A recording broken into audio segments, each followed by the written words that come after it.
Welcome to the podcast, Happy and Single. I'm your host, Joseph Anderson. You can find me on Instagram at @theitspossibleguy. And you can find our Happy and Single Instagram at Happy and Single. Today, the title of our podcast is Live as if you were going to be single forever.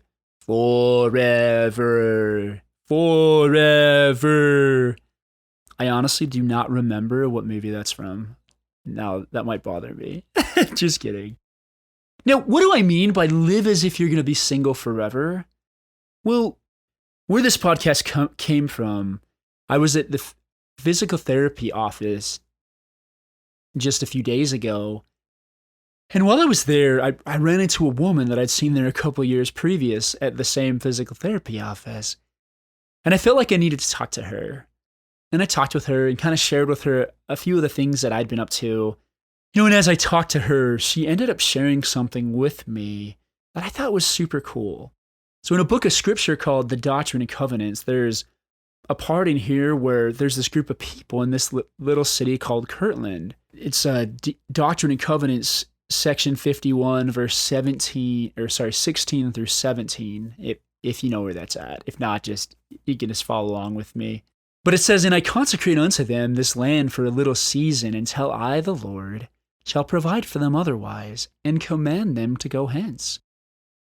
And the hour and the day is not given unto them. Wherefore, let them act upon this land as for years, and this shall turn unto them for their good."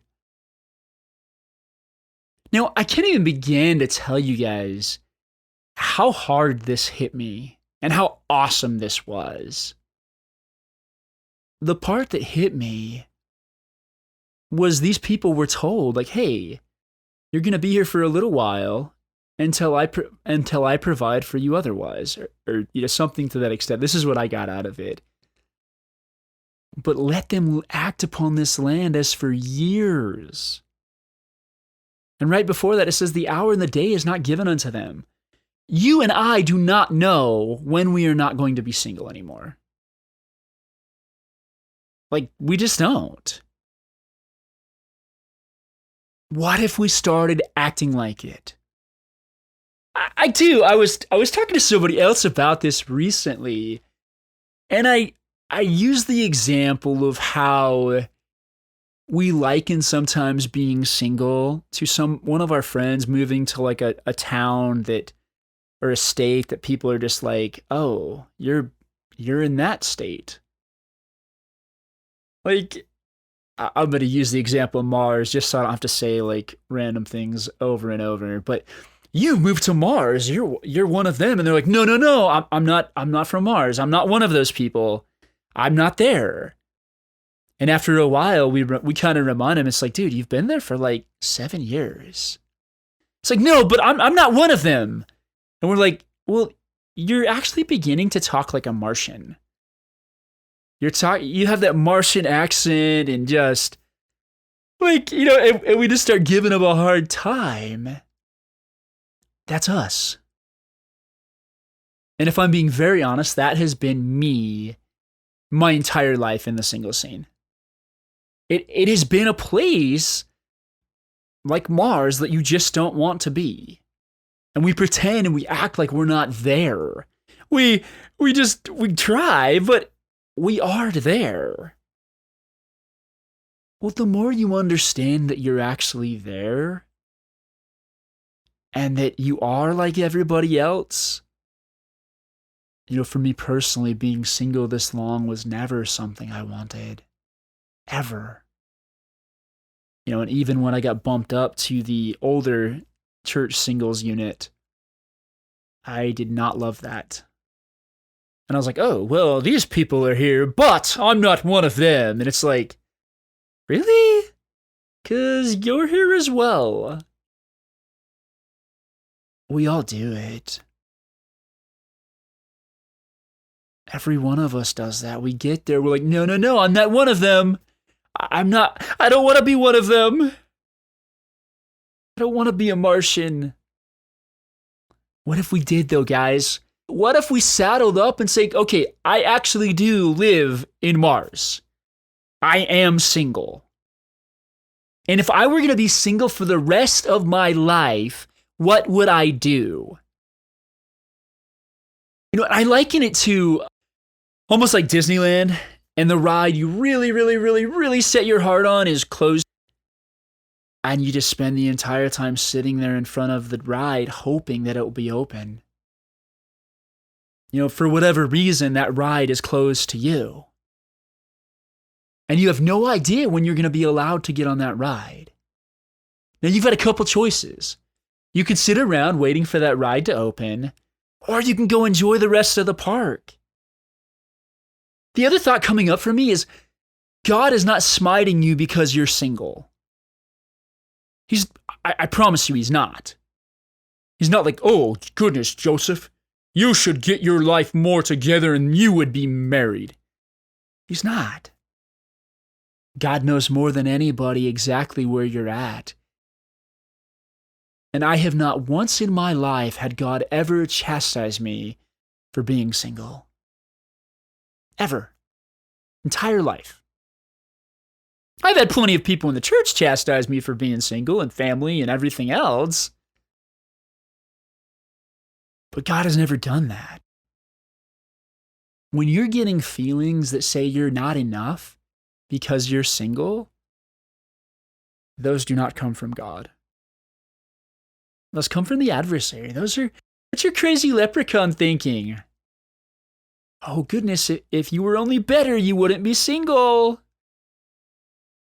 I mean, the odds of two people getting married are insane. I mean, like, just with the people you connect with, the people you don't connect with, the people you find attractive.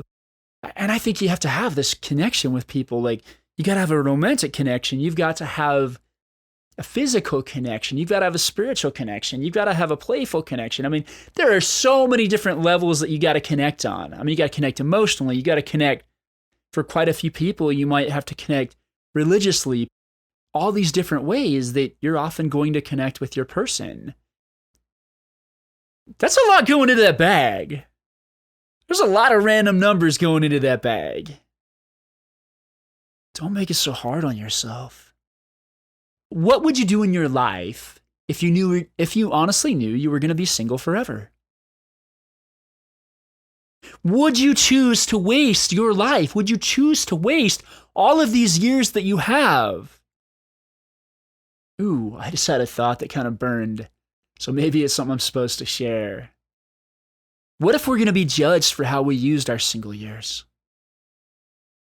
I don't mean in the terms of like, you didn't do enough when you were single, so now you're going to be banished forever. I don't mean like that. But I do mean in a little bit of a way, it's like, okay, cool. I gave you a different path than everybody else. What did you do with it? Did you do what you felt inspired to do? Did you do what God told you to do? Are you doing what God's telling you to do? Or are you sitting around waiting for the ride to open? I know for me, I've been sitting around waiting for that ride to open for a very long time. It's like, oh, I'll make this change in my life when I'm married. I'll do this when I'm married. I'll do this when I'm married. Would you live in the place that you're living if you were going to be single for the rest of your life? Or are you just waiting for that thing? So many things that we resist might be the actual thing that's going to connect you with your person. I talk about this, but the best advice I've ever received was actually through a particular spiritual experience. That the advice that I received was make yourself as attractive as possible. Guys, that's all we can control. I can get myself in the best physical shape, mental shape, spiritual shape, everything else shape. That's up to me. That's my choice. Many other things are not my choice. That is not on offer. The other thing that was coming up as I was just sat down to prepare to do this was the song by Tim McGraw, Live Like You Were Dying. He said, I was in my early 40s. with a lot of life before me. And a moment came that stopped me on a dime. I spent most of the next days looking at the x-rays, talking about the options, and talking about sweet time. Sweet time as a single, especially if you aren't married, especially if you don't have kids, that is what you have. You have sweet time. That is the position that you find yourself in. And I know I definitely find myself saying, oh my goodness, if I had my person, I'd be doing this. If I had my person to be able to comfort and enjoy and just have a wonderful time with, then I'd go do this.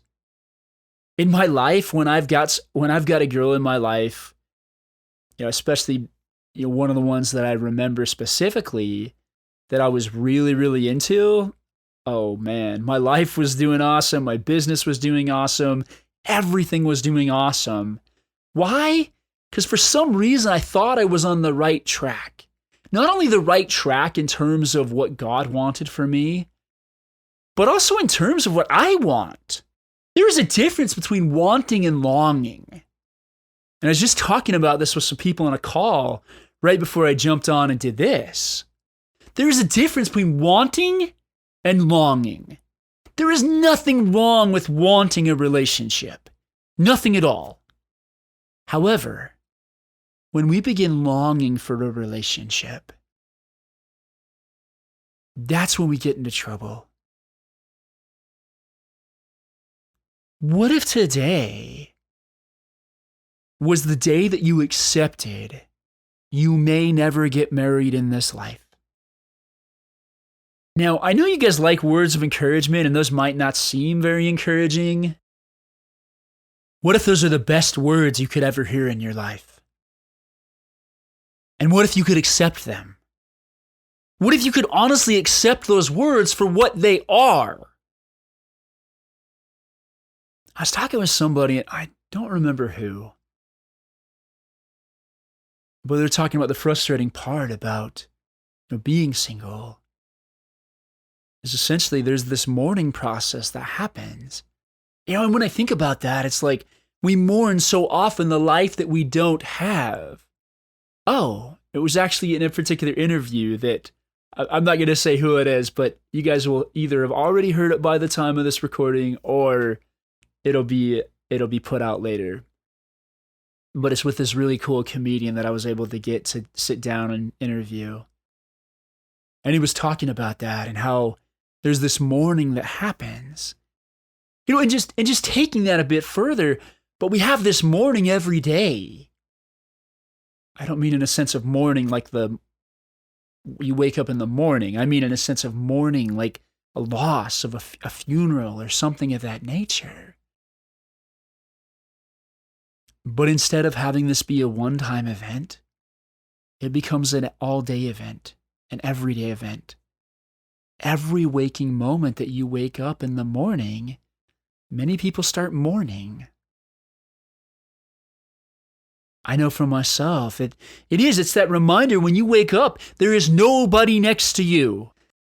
You're alone.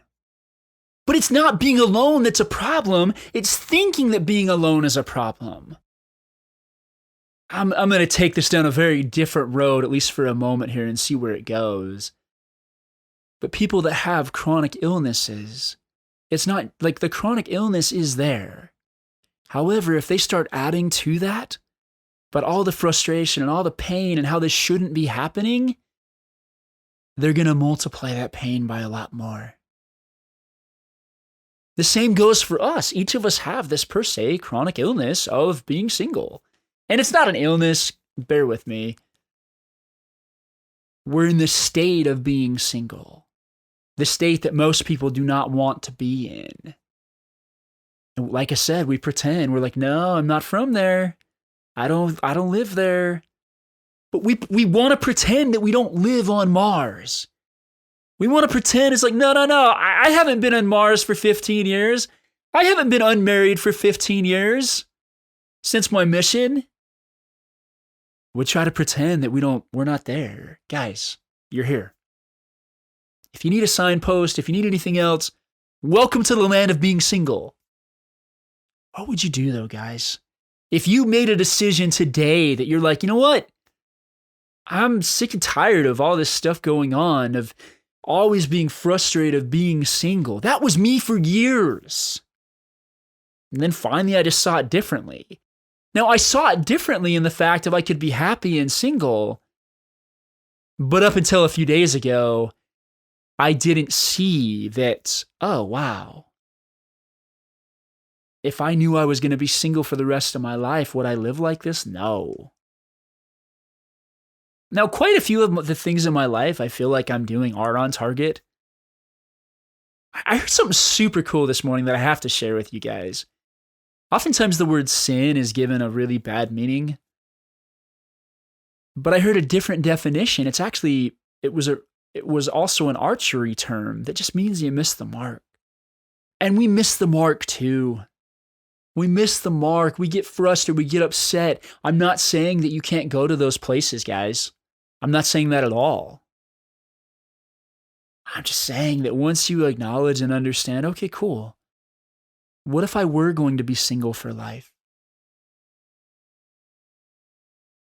What if this really was the cards that I've been dealt?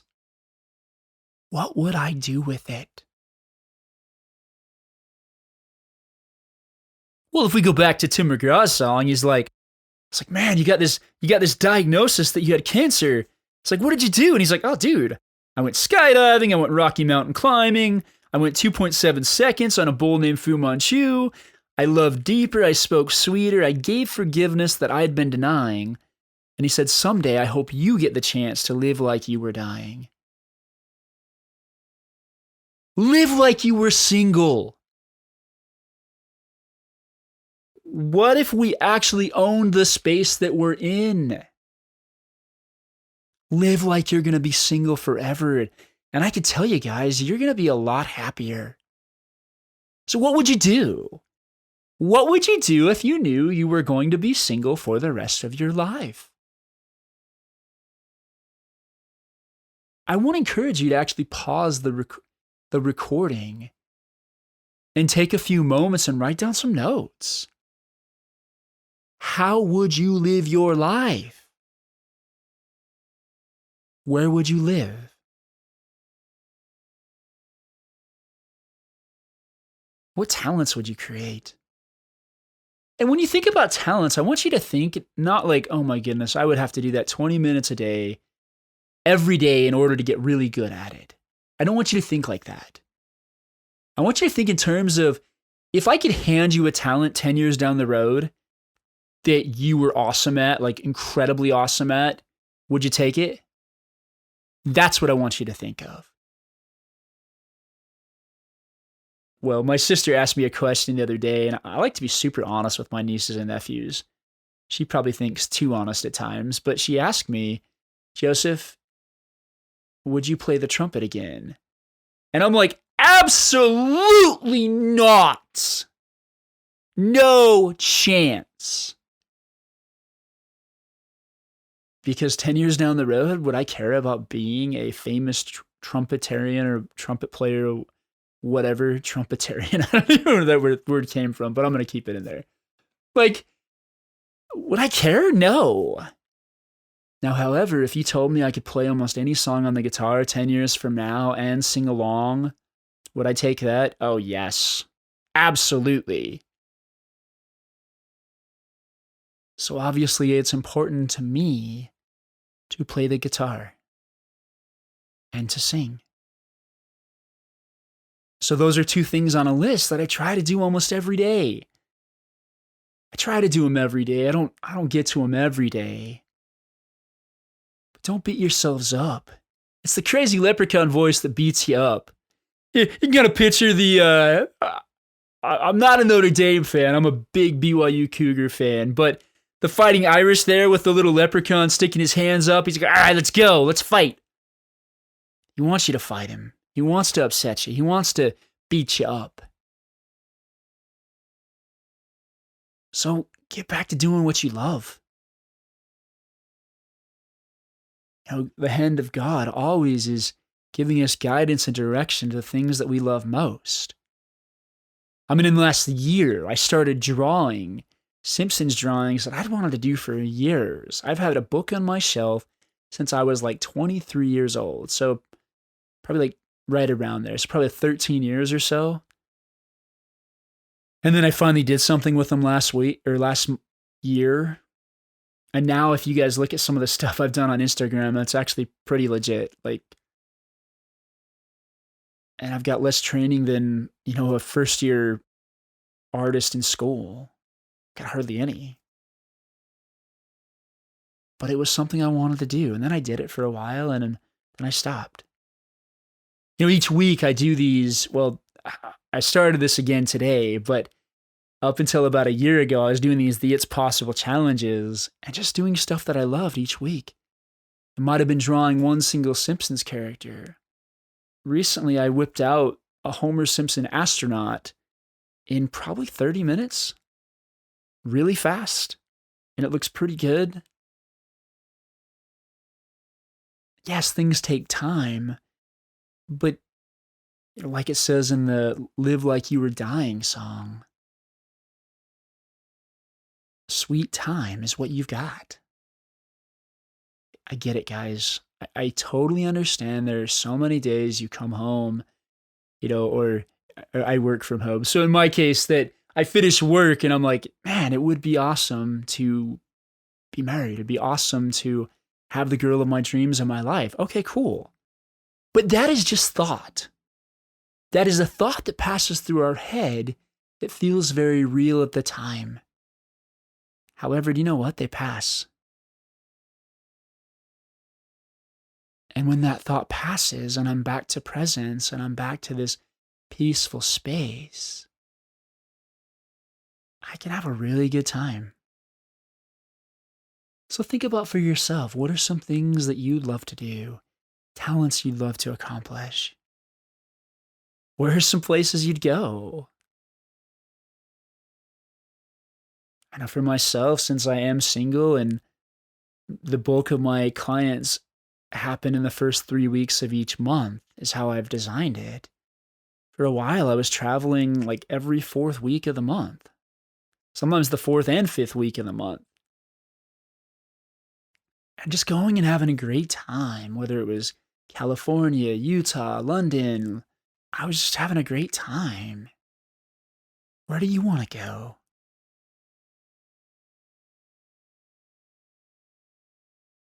What is it that you could devote even 20 minutes more a day to that would make the biggest difference in your life?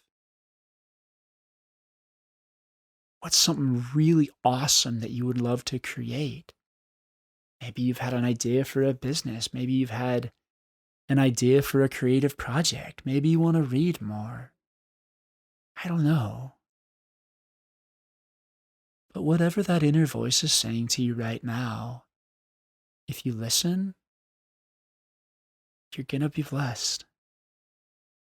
And be willing to take advice from other people as well. Now, I say that with a little bit of an asterisk. Check in with yourself and see, does this ring true? It's like for me with this lady sharing this advice with me at physical therapy. Well, it rang true. It hit all the strings. Maybe I want to look in that direction.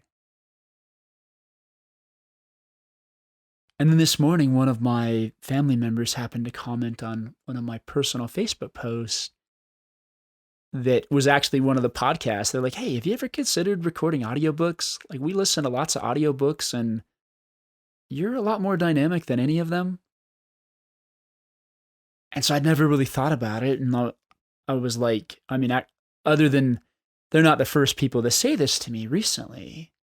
So I'm like, well, this is probably at least the third or more person to say this. Maybe I should at least look. So I actually started. I picked up a book on public domain and I started recording it.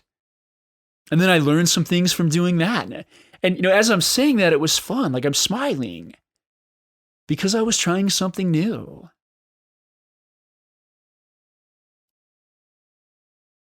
What do you want to try? How much of your life are you going to put on hold until you're married? What if it's on one of those adventures that you're hemming and hawing over going on, that you might meet your person? Or you might meet somebody else that introduces you to your person. I'm not saying to get super in your head and think about everything that you do like that. I'm just saying if you feel like doing something, do it. I know you've heard this phrase, but none of us are getting any younger. And if you weren't worried about being single, you'd be worried about something else anyways. It's like things that seem super important to single people before they get married. After a while, they're just like not. And the direction I feel to go at this moment is maybe the same way there's a honeymoon phase to all the other phases that happen in a marriage.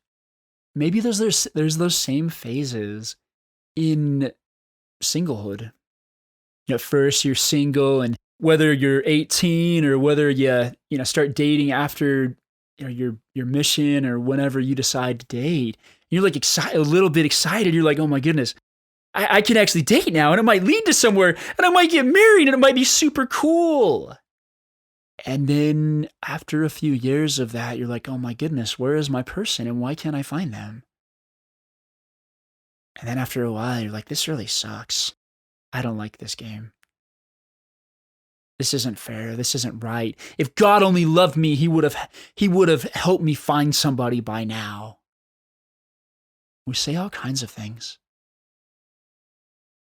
When we get to that point of not wanting to be single anymore, guess what, guys? If you don't want to be single anymore and you're getting more and more bitter as you get older, people aren't going to want to be around you as much. Nobody likes being around people that are bitter. I mean, I'm super protective of who is in my space, because I want people in my life that are happy, that are joyful. I got enough people in my life that I know that are bitter. I don't need more of that.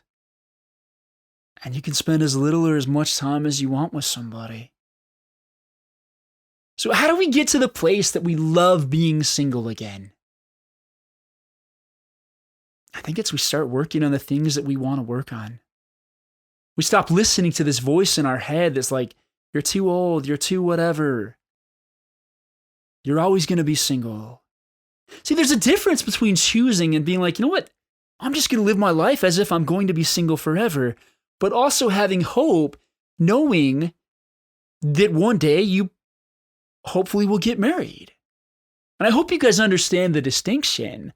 That's how I live my life. Yeah, there's hard times, there's hard nights at times, there's frustrations. There's all that goes into it. That's just part of life, guys.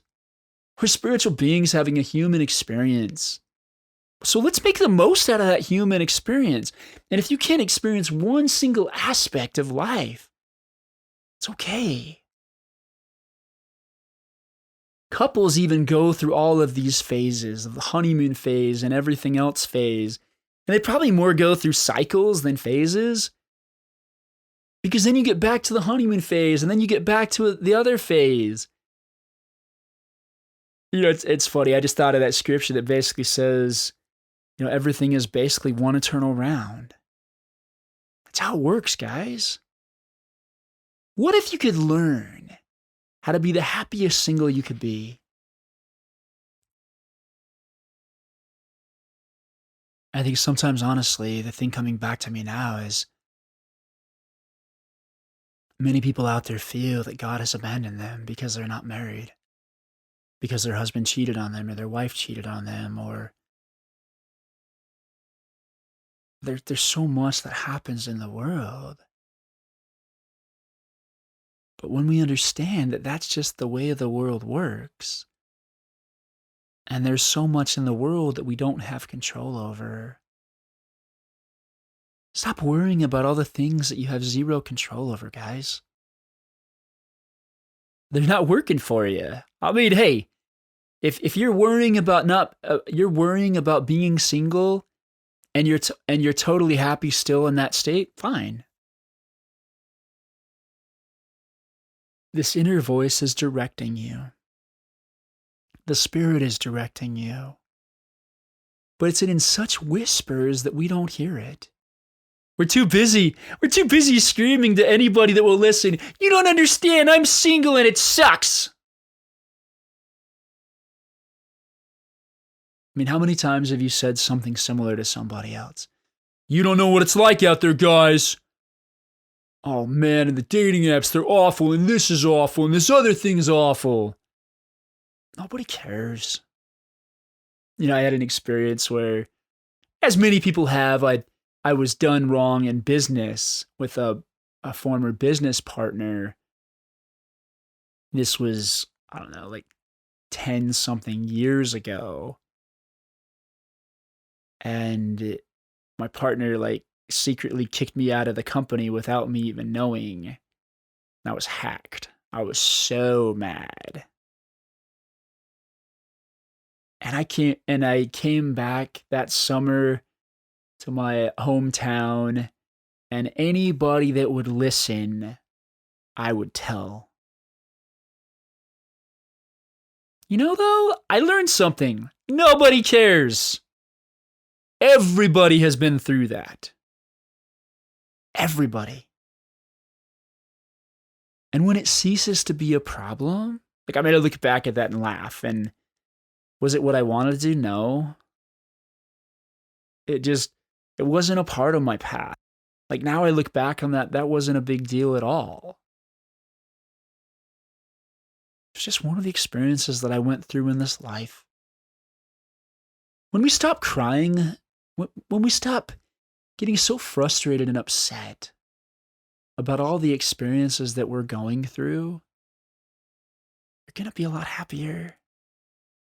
I just thought that was super funny when I was saying, it's called an experience. This experience of life, there's so many things involved in that. Some people really do. Some people, get terminal diseases. Other people don't. I mean, a guy I went to high school with, he passed away from cancer at 33 years old. And so many people would say, that's not fair. That's not right. That shouldn't be. Guys, we didn't write the rule book. Our only choice is to play the game. You can choose however upset you want to be. Or you can just get back to playing the games within the rule set they're in. The rule set is this: we don't control our lives. The more that you think you do, there's that phrase that basically says, if you want to hear God laugh, tell him your plans. We don't control things. Now, how does that go back to this live like you were single forever? Hey, if you've been given a card to do anything in this world you want, except get married, within whatever bounds that you feel are appropriate to you, that sounds like a lot funner game than sitting around and wasting your time and wasting your energy and longing to be married. I love the word pining, actually. We sit around and pine. But once again, back to this scripture. The hour and the day is not given to them. Wherefore let them act upon this land as for years. The hour and day is not given to you. That's not up to you. You have zero idea when you will end your singlehood.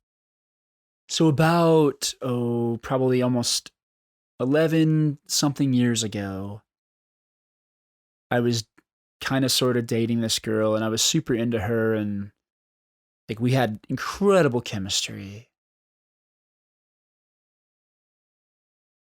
And it was interesting because at the time that I met her, I felt like I needed to go be in this particular show.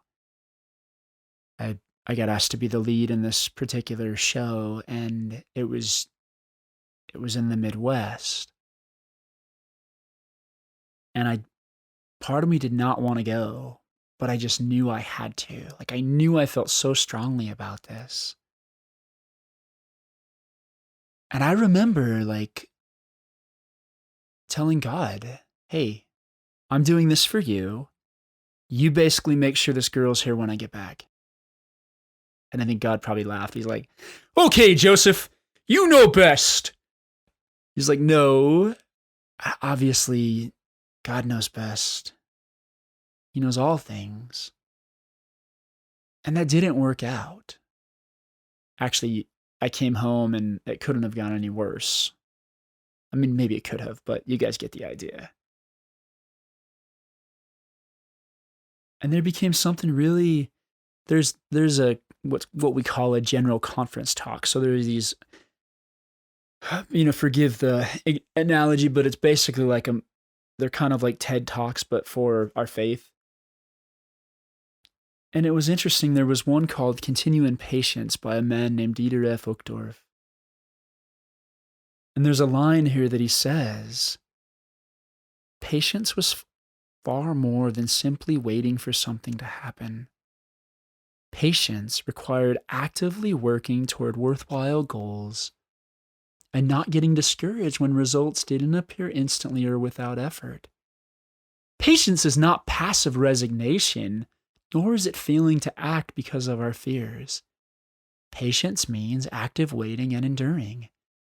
It means staying with something and doing all that we can, working, hoping, and exercising faith, bearing hardship with fortitude, even when the desires of our hearts are delayed.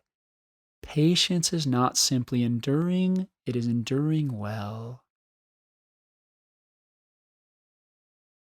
I don't know why you're in this waiting place right now. I love the book, Oh, the Places You'll Go by Dr. Seuss, where he says, hey, you'll be in this waiting place a lot. But we get to decide what we do in the waiting place. Are we going to continue in patience in the manner of going forward and doing all these really cool things that we'd really love to do? Or are we going to waste all of our time pining, thinking, someday my prince will come? In my case, it'd be princess, but someday. We don't know the day. We don't know the time. We don't know the hour. All we can do is be ready. You don't have to be perfect. What do you want to do? What do you want to create? Who could you help out? Who could you serve? What's the work that God has for you? Because He knows you're in this waiting place for a reason. I mean, interestingly enough, if I hadn't gone through this waiting place of being single, I wouldn't be able to help out a lot of people that I've met through being single. What this podcast is really about is like, it's creating a worldwide movement to get people happy and single. Like, don't get me wrong. They can get married and they can get out of the single part. We're only worried about the happy part. We're only focused on the happy part. Helping people understand that if they will just listen to that still small voice, it will guide you in a manner that you couldn't even begin to imagine. Would you even begin to not listen to your GPS? Like, you're trying to drive somewhere that you really want to go in your city and your GPS is like, turn left, turn right. We just do it. I mean, it might even take us through a shady neighborhood and we'd still do it. What if you started doing that with inner wisdom? What if you started doing that with all these directions that you're receiving? I would guess that you at least had one single impression come so far in this recording today. Act on it. Do something towards it. You will learn. You will grow. You will figure something out. And you might be led to a really cool experience. I saw this quote on a wall, and it's said by a man named Brigham Young. And it says, there is no doubt, if a person lives according to the revelations given to God's people, he may have the Spirit of the Lord to signify to him His will, and to guide, and to direct him in the discharge of his duties, in his temporal as well as his spiritual exercises. I am satisfied, however, that in this respect, we live far beneath our privileges.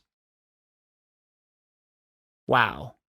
I saw this the other day and just had to take a picture. Like, I loved this. We're living beneath our privileges, guys.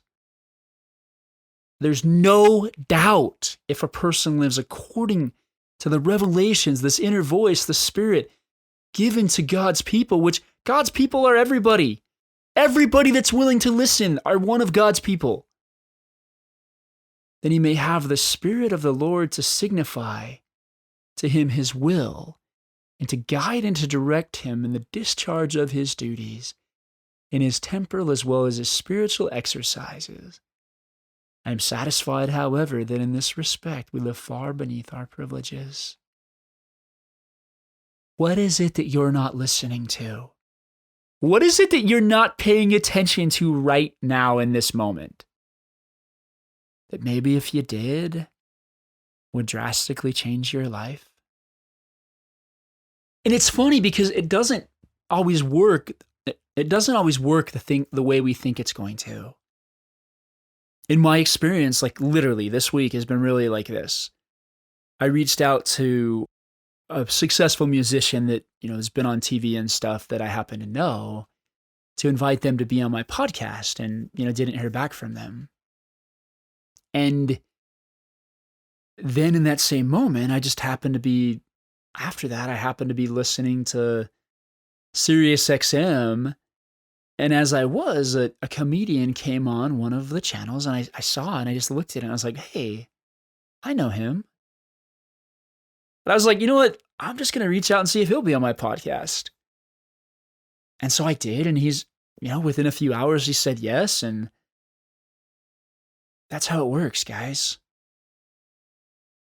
I took an action in one way that didn't pan out, but I was inspired in another action as well. And actually just yesterday, I felt inspired to ask 2 different other people to be on my podcast. And I haven't heard back from either of them yet. It's only been not very long at all. But then all of a sudden I'm hearing back from another person. I don't understand how it works. I don't understand the engineering behind it. But what I do understand is it works. It absolutely works, guys. God is trying to lead and guide your life. But we get so caught up in where we think we're supposed to be. And we start having our stories like I explained about,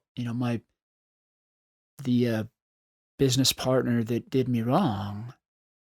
That gets so loud in our head that we can't hear what God really wants to say to us. But if you'll just settle, if you'll allow yourself to get quiet, you will hear. It's not one of those things. It's like, God's like, you know what? I'm sorry, Joseph. You haven't listened to me for all these years, so you reached your quota. You're off. You reached your limit. No more guidance for you. I was actually reading in the scriptures just the other day. And it was really interesting because I came across something that was very profound. And it's in a book called the Book of Mormon, and it's 1 Nephi 17, and it's verse 13. And it says, I will be your light in the wilderness. So this is God talking. I will be your light in the wilderness. And I will prepare the way before you, if it so be that you shall keep my commandments. So then I went and actually looked up commandments. You know what it says? Basically a command. So God's got his general commandments, thou shalt not kill, etc. But we have our own personal commandments, our personal commands from God. You could even call them our own personal invitations from God. And then he says, so it says, if it so be that ye shall keep my commandments, wherefore, inasmuch, again here, as ye shall keep my commandments, ye shall be led towards the promised land. So once again, if you keep my commands, you're going to be led. Why? Because if you don't keep the commands, you're not going to take the steps necessary to go to the promised land. I mean, this scripture hit me so matter of fact that it's like, well, duh. I've got to keep the commands. I've got to follow the signals the GPS is putting out, or I'm not getting where I want to go. It'll lead you to the promised land. Whatever that promised land is for you, I don't know. But then it says this other cool part after. It's like, and ye shall know that it is by me that ye are led. And then again in the next verse, he's like, and after ye have arrived in the promised land, ye shall know that I, the Lord, am God, and that I did deliver you from destruction. Yea, I did bring you out of the land of Jerusalem. That's all we're asked to do, guys. We're asked to simply follow this simple commands, the simple inner wisdom, the simple spirit. See, what I'm trying to explain to you guys, as one of my mentors says, is just it's so simple that people don't see it. And myself too, guys, myself absolutely. It's just this. Every single one of us is guided by the Spirit. If we listen, it will give us more guidance and direction. And if we don't, it won't. And it's trying to guide you to the greenest, most amazing pastures. Now, there's another part in here that says, this is in a chapter called Mosiah 23, that says, God has made me an instrument in his hands and bringing so many of you to a knowledge of the truth. Guys, I know absolutely that God uses me as an instrument because a lot of times I forget a lot of the stuff I say. And I just try to say what he wants me to say. What is God trying to use you an instrument for? This other part that says, the Lord seeth fit to chasten his people.